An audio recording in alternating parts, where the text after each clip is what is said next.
चलिए छोटे छोटे चेंजेस की मदद से आपके इंट्रोडक्शन को देते हैं magical touch. Let's get started.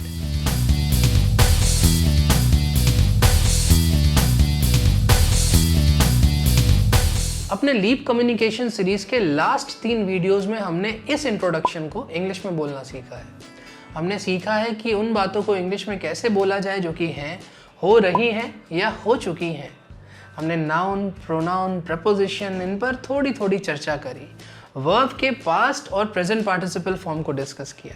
अगर आपने वो 3 वीडियोस अभी तक नहीं देखे हैं तो आई वुड हाईली रिकमेंड कि आप पहले उन वीडियोस को देखें और फिर इस वीडियो को कंटिन्यू करें, क्योंकि ये सारे वीडियोस आपस में कनेक्टेड हैं। Hello and welcome to simply soft skills.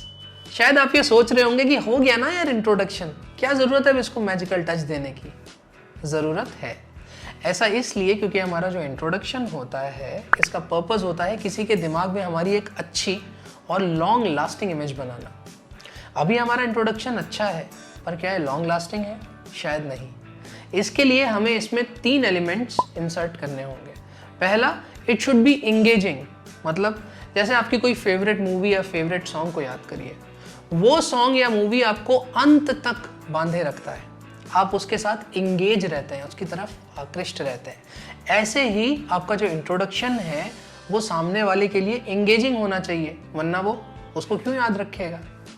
Second is it should be full of ideas. जैसे अगर मैं कहूँ स्वर कोकिला या फिर मिसाइल मैन ऑफ इंडिया, तो आपके दिमाग में अपने आप लता मंगेशकर जी, सर APJ अब्दुल कलाम जी की फोटो आ जाएगी। ऐसा इसलिए because we associate with ideas, और हम आइडियाज़ को बहुत लंबे समय तक याद रख सकते हैं। इसीलिए हमको अपने इंट्रोडक्शन में आइडियाज़ देने हैं जिसके साथ सामने वाला रिलेट कर सके और हमको देर तक याद रख सके। Third is it should lead to a conversation. जैसे आपने अगर किसी को इंट्रोडक्शन दिया, किसी ने आपको इंट्रोडक्शन दिया और बात वहीं ख़त्म हो गई, तो शायद आपको नहीं याद रहेगा उनके बारे में या उनको आपके बारे में। तो इसलिए बहुत ज़रूरी है कि बात सिर्फ इंट्रोडक्शन तक ना रुके, उसके बाद थोड़ी और बातचीत हो जिससे वो आपको लंबे समय तक याद रख सके। तो इन तीनों पॉइंट्स को ध्यान में रखते हुए मैं अपना इंट्रोडक्शन कुछ ऐसे दूंगा। मेरा नाम पल्लव जोशी है। पल्लव का मतलब होता है कोमल नया पत्ता। मैं नवाबों और कबाबों के शहर लखनऊ में रह रहा हूँ। मुझे टेक्नोलॉजी की सहायता से नई चीज़ें बनाना पसंद है। मैंने दिल्ली यूनिवर्सिटी से कंप्यूटर साइंस में इंजीनियरिंग करी है। मैं TCS में बतौर सॉफ्टवेयर डेवलपर काम कर रहा हूँ। मेरे दोस्त मुझे किताबी कीड़ा बुलाते हैं क्योंकि मुझे पढ़ना बहुत पसंद है। इसका इंग्लिश ट्रांसलेशन होगा my name is Pallav Joshi. Pallav means a soft new leaf. I am living in the city of nawabs and kebabs, Lucknow. I like to create new things with the help of technology. I have done engineering in computer science from Delhi University. I am working in TCS as a software developer. My friends call me a bookworm because I love to read. तो कैसा लगा मेरा नया introduction? अच्छा लगा तो give us a like. एक चीज़ बहुत इंपॉर्टेंट है कि ये वीडियो एक प्रैक्टिकल वीडियो है, इसलिए आपको हमारे साथ एक पेंसिल और पेपर लेके बैठना पड़ेगा और जो जो विचार आपको अपने इंट्रोडक्शन के बारे में आते जा रहे हैं उनको आपको नोट डाउन करना पड़ेगा। अदरवाइज जितना टाइम आपने स्पेंड किया है और जितना आप स्पेंड करने वाले हैं वो वेस्ट हो जाएगा। चलिए अब इस इंट्रोडक्शन को विस्तार से डिस्कस करते हैं। मेरा नाम पल्लव जोशी है। पल्लव का मतलब होता है कोमल नया पत्ता। मैंने ये क्यों बोला? इसके 2 कारण हैं। पहला, जैसे ही मैंने कहा पल्लव का मतलब होता है, तो आपका जो ध्यान है वो मेरी तरफ आ गया। या तो आपको मालूम नहीं है कि पल्लव का क्या मतलब होता है, तो आप सोचोगे यार आज कुछ नया लर्न करने को मिल रहा है। या फिर अगर आपको मालूम भी है तो आप ये सोचोगे यार ये तो मतलब नए तरीके से इंट्रोडक्शन दे रहा है बंदा, ऐसे तो मैंने कभी देखा ही नहीं किसी को इंट्रोडक्शन देते हुए। इन शॉर्ट, मैंने आपको अपनी तरफ इंगेज कर लिया है। दूसरा रीज़न ये कि मैंने पहले सेंटेंस में अपना नाम बोला और दूसरे सेंटेंस में भी अपना नाम बोला, क्योंकि मैं ये चाहता हूँ कि मेरा जो नाम है वो आपकी मेमोरी में लंबे समय तक रहे। अब मैं हर सेंटेंस में तो पल्लव बोल नहीं सकता हूँ, तो मैंने क्या किया, पहले सेंटेंस में अपना नाम बताया, दूसरे सेंटेंस में उसका मतलब बता दिया। इसके बाद मैंने कहा कि मैं नवाबों और कबाबों के शहर लखनऊ में रह रहा हूँ। ऐसा मैंने क्यों कहा? Because people associate with ideas. Step number 1 में मैंने आपको एंगेज कर लिया है। अब मुझे आपको अपने साथ लेके चलना है। तो सीधे सीधे बताने के बजाय मैं आपको आइडियाज़ दूंगा, जैसे सिटी ऑफ लेक्स भोपाल, संगम नगरी इलाहाबाद, ताज नगरी Agra, God's own country Kerala and so on. जैसे जैसे हम अपने इंट्रोडक्शन में आइडियाज़ देते हैं, लोग उनके साथ एसोसिएट करते जाते हैं। फॉर एग्जाम्पल, हो सकता है कि सामने वाला मुझसे पूछे कि यार लखनऊ के कबाबों के बारे में तो मैंने बहुत सुना है, सच में इतने टेस्टी होते हैं क्या?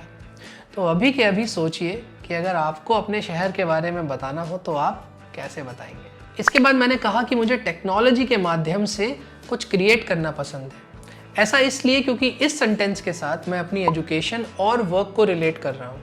मुझे टेक्नोलॉजी पसंद है, मैंने कंप्यूटर साइंस में इंजीनियरिंग करी और अब मैं एक सॉफ्टवेयर कंपनी में बतौर सॉफ्टवेयर डेवलपर काम कर रहा हूँ। तो मुझे टेक्नोलॉजी से कुछ क्रिएट करना पसंद है और मैं एज अ सॉफ्टवेयर डेवलपर काम कर रहा हूँ।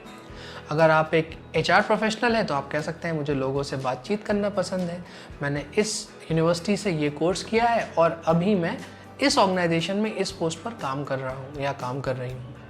I like interacting with people. Yeah, I love to interact with people.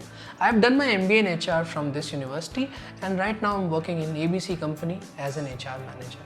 अगर आप एक डेवलपमेंट सेक्टर प्रोफेशनल हैं तो आप कह सकते हैं मुझे लोगों की सेवा करना पसंद है, मैंने इस यूनिवर्सिटी से मास्टर इन सोशल वर्क किया है और अभी मैं इस ऑर्गेनाइजेशन में इस पोस्ट पर काम कर रहा हूँ या काम कर रही हूँ। I love to serve people. I have done my masters in social work from this university and right now I'm working in this company as a CSR professional या on this particular position.